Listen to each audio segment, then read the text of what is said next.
How do you prepare a single-family building for the air tightness test? I'm Charla Reed from the EnergySmart Institute, and this presentation will answer that question. The procedures we're following are from the ANSI RESNET ICC 380 National Standard for testing air tightness of building, dwelling unit, and sleeping unit enclosures, air tightness of heating and cooling air distribution systems, and airflow of mechanical ventilation systems. This discussion focuses on the building air tightness and specifically on the procedure to prepare a single-family building for air tightness testing found in Section 4.2.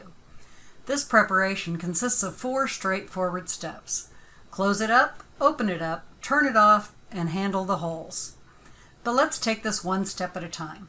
The first step is to close it up. What are we closing? The pressure boundary of the house. The pressure boundary is found at the outside extremes of the infiltration volume of the house. The infiltration volume is equal to the volume of air in the house that's directly conditioned by the home's heating and/or cooling systems, otherwise known as the conditioned space volume, plus any adjacent volume of air that is not conditioned, but's inside the air barrier of the house. For example, at first glance, it may seem pretty evident that this house has a thermal boundary at the ceiling, walls, and floor. But what if it also has a sealed attic, or a conditioned crawl space, or a basement? Let's do a little exploring to determine our pressure boundary and the infiltration volume of air that it surrounds. Starting at the top, are you able to access the attic area from inside the house? If the access is in the garage or gable, the answer would be no. But if you can, then is the attic air sealed and insulated at its exterior, at the roof deck, but also any gable walls and attic floor over unconditioned space? If so, then the attic space belongs in the infiltration volume, and you close it up at its exterior while leaving the access between the house and the attic area open. But what if you answered no? Then the attic area is not part of the infiltration volume. Close it up at the attic access. The attic exterior? Well, that's outside your pressure boundary. Just leave it as you found it.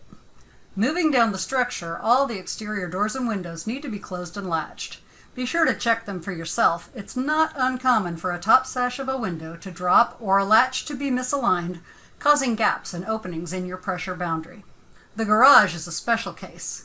You also need to make sure that all the windows and exterior and overhead doors of the garage are closed and latched. Then close and latch the door between the house and the garage. But if the blower door is going to be installed in that door, then you must open the garage to the outside by at least one exterior garage door. Continuing down to the foundation, if the house has a crawl space, is it vented to the exterior? If not, is the floor above the crawl space, between the conditioned space and the crawl space, sealed and insulated? If not, then you have a crawl space that's part of the infiltration volume. Make sure your pressure boundary at the exterior of the crawl space has any hatches or doors closed and latched to the extent possible, and leave any access between the conditioned space and the crawl space open. If you answered yes to either question, then the crawl space is not part of the infiltration volume. Close it up at any access between the crawl space and the conditioned space, and leave the crawl space exterior as you found it. Does the house have a basement? Is the floor between the main house and the basement sealed and insulated? If no, leave the door to the basement open and make sure all windows, doors, hatches, or vents between the basement and the outside world are closed and latched to the extent possible. If yes, close it up at the basement door and leave the basement exterior openings as you found them. There are a couple important things to keep in mind about step 1. First, if you determine a space is not part of the infiltration volume, then it's not part of the conditioned volume either. Second, standards require you to record what you have decided about leaving access hatches and doors open or closed for the attic, crawl space, and basement.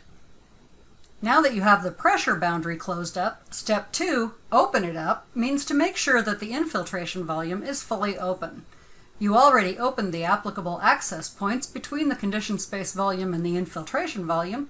Now make sure the conditioned space volume is fully open by opening all interior doors. Step 3 is to turn it off. Make sure you turn off any fan that might produce a pressure difference and induce airflow across the building envelope. All airflow-inducing fans must be turned off, whether they're inside the pressure boundary or in adjacent spaces. This includes attic ventilation fans, crawl space ventilation fans, kitchen and bath exhaust fans, and all fans used for mechanical ventilation. Don't forget to make sure the dryer is turned off. That is one very large exhaust fan. You also want to make sure the heating and cooling equipment is turned off, including the air handler fan. If the residence has an evaporative cooler, then make sure it's off and any seasonal cover available for it has been installed. Any vented combustion appliances need to be turned off or placed in pilot mode and remain that way for the duration of the test. There are a lot of holes that get punched through the pressure boundary when we build a home. When it comes to these holes and how to handle them, there are 3 options. Leave them alone, close them, or seal them up. Let's start with that one because there's only a couple types of holes that you need to seal. When you were turning off the fans, were any of them supposed to be running continuously? If so, seal the exhaust and/or intake port at the exterior of the structure, if conditions allow you to do that. The second type of holes you want to seal are plumbing drain traps. Make sure they're either filled with water or go ahead and seal them. You will leave alone other types of exhaust or ventilation openings if they have a gravity or pressure damper or if they don't have a damper at all.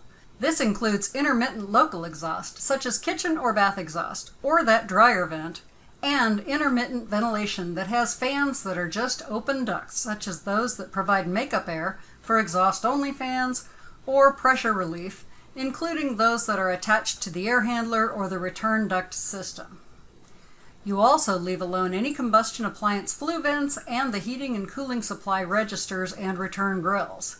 Leave those registers and grills as you found them. Don't cover or seal any of them during this air tightness testing. So, which of the holes do you close? Well, if a hole has a motorized damper, then place that damper in the closed position and don't seal it any further. If there's a chimney, you need to close the chimney damper. Also, close the combustion air inlet on any solid fuel appliance. And while you're there, have the occupant remove any ashes that might be present or cover them with a wet newspaper, or take other precautions to prevent any ashes or soot from being drawn in during testing. If there's a whole house fan, make sure the louvers or shutters are closed, and if there's a seasonal cover, make sure that is put in place. Finally, if any operable window trickle vents or through-the-wall vents are present, go ahead and close those. Okay, you've done it. You closed it up, opened it up, turned it off, and handled the holes. Your single-family building is now prepared for air tightness testing.